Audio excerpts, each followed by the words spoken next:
36वी नाशिक परिक्षेत्रीय क्रीडा स्पर्धा ही नाशिक शहर पोलीस हेडक्वार्टर्समध्ये संपन्न होत आहे आणि आपण सगळ्यांनी बघितलं की सर्व टीम्सचे सामने चालू आहेत।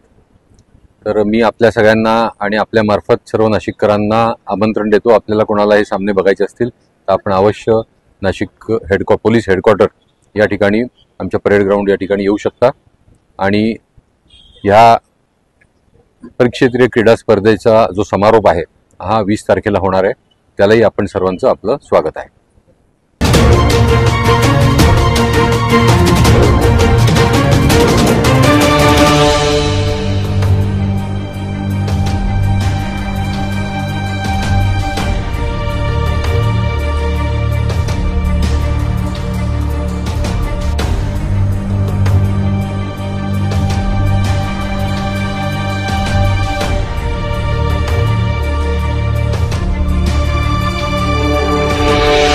NCN न्यूजसाठी रोहन दानी, नाशिक।